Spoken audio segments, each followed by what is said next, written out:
Ернар, тыңдап тұрмыз сізді. Балшығын жаңағы енді кездесу жайлы енді кездеспеген дұрыс емес болды, бірақ енді сәл-пәл кішкене бір ойландыратындай дүние болды деп айтсам болады жалпы.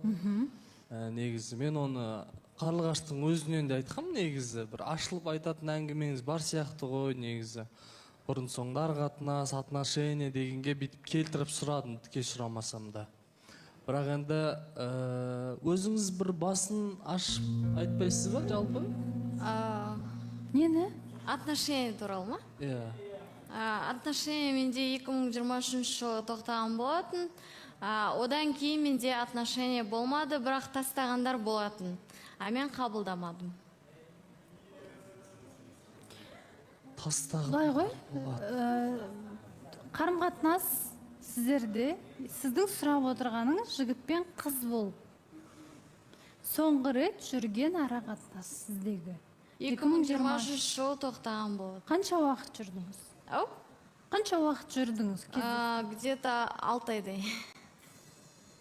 Не себепті екіге кеттіңіздер? Ол кісі үйленіп кеткеніне байланысты. Ара қатынас тоқтады. Үйленіп кеткеніне байланысты. Оған келген ақпарат негізі ондай емес. Жалпы кәдімгі дәлелдерімен солай ақпарат жібергені бар. 2025-те тек қана қыз жігіт болып емес, жалпы бұл кісі тұрмыста болған екен негізі. Бұл кісі тұрмыста болған екен, 2 ай тұрған, 2 айдан кейін ол кісілердің айтуы бойынша бұл кісі Ернар, қазір Қарлығаш рас па? Тұрмыста болған? Жоқ, тұрмыста болған. Болған жоқсыз? Жоқ. Ернар, сізге кімнен келді? Маған бір әйел кісі хабарласты, эфирден шыға салып, сәл өзіменді настроениемде болып тұрған жоқ, кішкене ауырып тұрған кезде хабарласты, алған жоқпын басын. Сөйтіп шұғыл маңызды нәрсемен хабарластым, көтересіз ба деді. Содан кейін маңызды дүние шығар дедім да, бірден алдым. Осылай мен Қарлығаш деген қызды танимын. Ол біздің отбасыға бұрын соңғы келін болған. Ол қыздан байқаңыздар, ол қыз эфирде де жалпы әділеттің өзіне де. Былай айтсайықшы, сөзіңізге дәлел болсын, жазбаларыңыз бар екен. Қазір көрсек, Қарлығаш өзіңізде қараңыз. Бұл жерде жазылған: Ернар, фото, видео дәлел болса деп Ернар сұрапты. Ол кісі жақсы деп жіберем деген сияқты. Одан кейін Ернар жақсы дейді. Фото жібереді. Бұл жерде Қарлығаштың қызыл орамалмен, қызыл халатпен үйде келін болып отырған суреті. Міне біздің әулетке келін болып отырған кезі деп жазады. Келесі суретте қай кезде ажырасты, әлде некеде ме, әлі не үшін кетті түсінбедім. Аудиомен түсіндіріп айтасыз ба деп Ернар сұрапты. Ал аудиода былай түсіндірген ол кісі. Негізі басқа видеолар да, фотолар да, Беташардың видеосы, біздің үйге келгені, табалдырықтан аттағаны, барлығы бар менде мәліметтер. Бірақ мен қазір оны жіберейін десем, ертең тікелей эфирге шығып кетсе, туысқандарымыз барлығы, оны қалап тұрған жоқпын. Мен бұл Қарлығаштың сізге фотосын жіберіп атқаным, менің інім сияқты алданып қалмаңыздар деймін. Мен просто бағана тікелей эфирде көргенім, үйленбегенмін деген затқа қатты ашуландым да. Любой қыздың басынан өтеді ол. Лучше үйленіп ажырасқам деп айтып, үміткер болып келе салу керек еді. Одан келін болып түскеннен кейін не келінді қызмет жасаған жоқ, не тұрып шай қоймайды, не тамақ істемейді, өтірік 3 күн жатып алған кездері болған. Ошым көрмеген қорлықты біз Қарлығаштан плотно көріп қойғанбыз. таразда ата енесінің қолында тұрды, не оның өзіне дұрыс сыймады. Одан кейін барып інім Алматы қаласына алып кетті. О жақта екеуі жастар өздері бірге тұрсыншы дедік. Онда да ініммен бірге бір шаңырақтың астында тұрып жатып, басқа жігіттермен сөйлесіп, үйде ініммен тұрып жатты. Изменасы көп бұл қыздың, өтірігі көп. Басында жетім қыз екен деп біз кәдімгідей қой құрсын, әке шешесі жоқ, үлкен апасының қолында тәрбиеленген қыз екен деп біз кәдімгідей жүрегіміз ауырып, бауырымызға басқан етіміз бұл келінді. Бірақ бұл өтірігі көп болып шықты, өтіріктен ауру болып шықты. Басында сол беташарын жасадық, өтіріктен 2 ай тұрды біздің әулетте. 2 айдан кейін біздің берген қалмалымыздың ақшасын алды да өтірік анау мұнау інілеріңді жақсы көрмеймін деп бір ажырасты. Одан өтіріктен 2 қабаттын деп қайттан қосылам деп еді, біз інімізге қарсы болдық. Ондай келін керек емес деп. Сонымен екеуінің отношениясы үзілген 2023 жылы. Просто бағана тікелей эфирге келіп, мен тұрмысқа шықпаған қызбын дегеннен кейін қатты ашуланып, сіздерді де осылай алданып қалмасын қарлығашқа деп, бұның бет бейнесін ашайын деп сізге қазір прямой шығып жазып отырман. Осылай деп Ал мен айтатын аудио болсам, жазып жіберіпті. мен Негізі ешқашан бұл жерде тұрмыста әйел адамның болмадым. дауысы болған, мен түсіндіре кетейін. Біз ол жанның дауысын өзгерттік, яғни біз ол кісінің рұқсатынсыз, өзінсіз, біз тек қана өзінің дауысымен шығара алмаймыз эфирге. Сондықтан да ол кісінің дауысын өзгертіп тыңдатып отырмыз. Және де мен өзім айтсам бола ма? Мен және де тұрмыста болмағанмын. И мен ешқашан да қызыл орамал тақпағам, шыны керек. Бұл суреттегі Білмеймін, кім екен. Мен ешқашан қызыл орамал тақпағам. Халат та кимегем.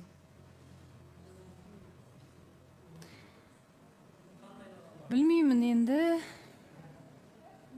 Келіп тұрған бізге дәлел бойынша осы болып тұр.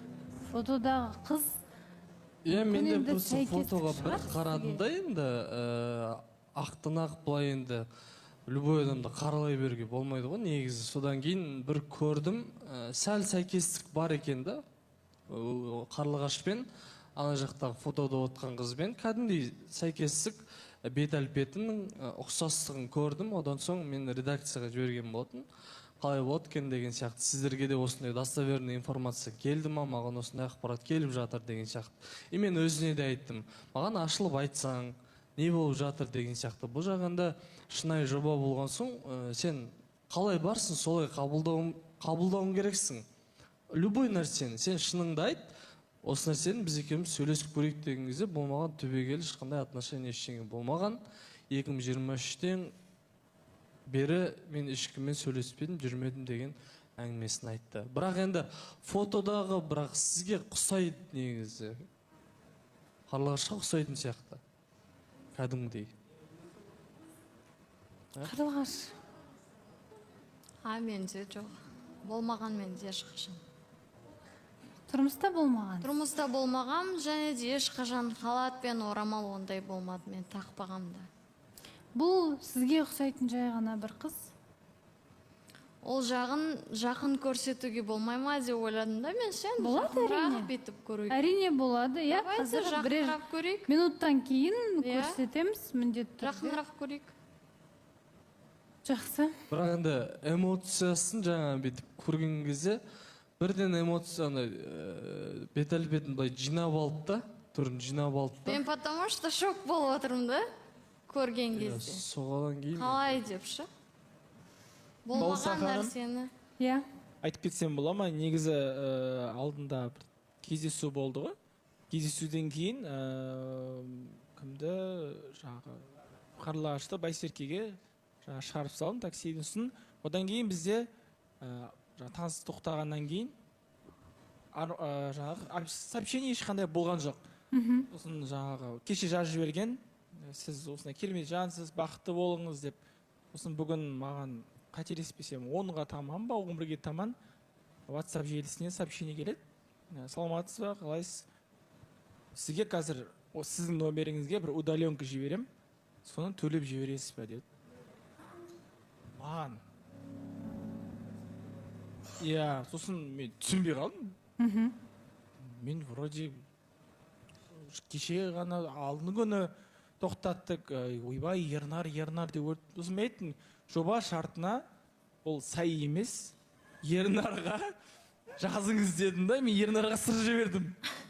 Сосын Ернар айтады да, мен айтамын сондай болып жатыр десем, ол да маған сондай жазды деді. Мен түсінбедім. Өзін толық сұрап кетсек. Қарлығаш. Негізі ол нәрсені айтпай қойған дұрыс еді деп ойлаймын. Қатты керек болып тұрғандықтан мен әділетке жазған болатынмын. Танитын адам болғандықтан шы. Жоқ, мен танығанда мен енді бір күн деп бере бермеймін, просто мен түсінбедім да. Сообщение бірінші удаленка келеді, кейін бар сообщение. Мен енді андай басында түсінбей қалдым. Барды бар деп айту керек. Мен андай мелочный адам емеспін. Шын айттым. Просто басқаша түсініп қалмаңыздар. Жоқ, тоқтаңыздаршы. Нақтылап алайықшы. Демек, Қарлығаш, сіз дүкенге барған кезде, соның бір заттарды алу үшін, соның таныс бір жанның... Ол жібергенім бар етін. Жібердіңіз, әділет. Төледі ма әділет? Жоқ, ол маған айтты, шарт бойынша Ернарға жазсаңыз деп. Жоқ, негізі таныстықтағы жігіз Ернар сізге жіберді ма? WhatsApp-ын андайда мен мысалға таңертең енді күндіз оянған соң жазасың, қайырлы күн, қалайсың, жақсысың ба деген кезде, бұл кісіге андай WhatsApp-қа либо бұл кісі кеш кіреді ма, андай сообщение түнгі 2-де маған келіп тұрады.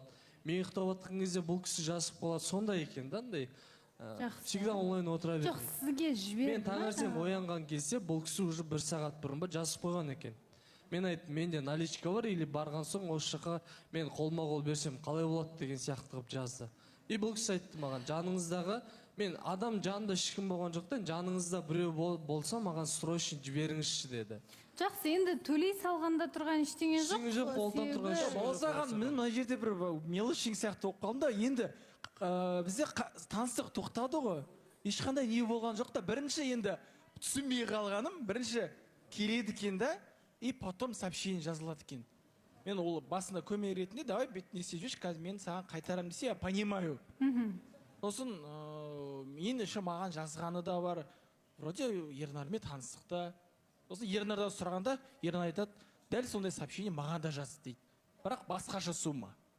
Андай, мен бұл кісіден тоже самый андай, сізде осындай сумма шығады ма деп жазған сообщение жоқ. Мен сізге удаленка жіберіп қойдым, срочно маған керек деді. Деген сообщениені көрдім мен. Жақсы, мен енді ойлап отырмын, қыз баласы болғаннан кейін, бәлкім енді бір дүкенге барып, жетпей қалып, жігіттен өзінің қасында қорғаны деп көріп отырғаннан кейін, бәлкім таныстықтамыз деп жолдай салған шығар. Ондай құқым да жоқ. Енді болашаған мынандай дүние кішкене мені кішкене таңғалдырғаны бар тағы да. Бұл кісі маған андай қатты да не екен, ванильный деген сөз бар ма? Негізі барайды ғой. Қыздар тарапынан бірден күшті сөйлесіп кететін. Жаным сол деп сондай көп қолданады екен да, бұл кісімен бір түрлі болып өзіме. Жаным сол, мен сізді қатты жақсы көрем дегеннен. Бірақ күн Екзатқа да былай айтқан. Былай айтсайықшы, қазір бірді айтып бірге көшпей тұра тұрайықшы. Сіз жаңа айттыңыз ғой, Қарлығаш, сізге ұқсайтын қыз деп айттыңыз ғой, маған ұқсайды деп. Жақындатып біз суретін дайындап қойдық, көріп алайықшы қазір. Өзіңізде анықтап көрсеңіз. Жақынырақ көрсін. Қарлығаш, бұл жақындап келіп тұрып сөйлесіп көрсеңіз де болады, келіңіз. Жақынырақ көрсем. Ой. Ернар, сіз қалай ойлайсыз? Сізге ұқсайтын сияқты? Ұқсайды. Мен оны десе.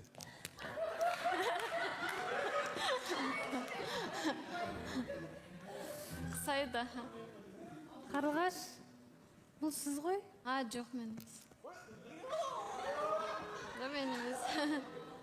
Тек Болса сізге хан. ұқсайды демек. Да, ұқсайды. Адам болғаннан кейін бір-бірлеріне по идее ұқсайды ғой негізі. Барыс, Қайырлы күн, балауса. Саламатсыз ба? қайырлы күн. Қош келдің, Қарлығаш.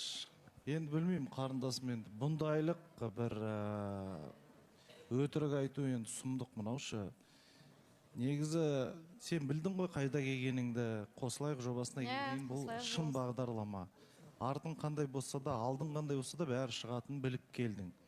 Бірақ енді осының бәрі шығып жатқанын, мысалы мына жерде жігіттер де айтып жатыр, удаленка басқасы деп, ол жарайды енді. Бірақ енді мынау анық екен, сіз бүткіл халықты жынды қылып отырсыз да, бізбен қосып, жүргізушімізбен қосып бәрімізді. Негізі осында отырып мойындағаныңыз дұрыс. Басыңыз ешкім кесіп алмайды. Бардай айтып, мойындап, осындай жағдай болған бәріміз, мысалы мен өзім де үйленіп ажырасқан адаммын. Мен келдім, мойындадым. Ода тұрған ештеңе жоқ. Сізді біреу кемсітпейді, ешкім сізді ұрмайды, соқпайды деген сияқты ұрыспайды сізге ешкім. Негізі мойындағаныңыз дұрыс. Егер сіз болсаңыз, болашаққа ары қарай өзіңіздің өміріңізге де өмір сүргеніңізге жеңіл болады, қарындасым. Болсаға мен айтайыншы, негізі барыспен келіспеймін, анау енді бүкіл Қазақстан жынды қылып отырсың, өтірік деген емес, әлі түрін көргенмен де шыққан жоқ. Бір жағынан өте қызды ажырасқаны үшін жазғырудан қажет жоқ деп ойлап тұрмын. Негізі оны айтпаған, мүмкін ұялған шығар,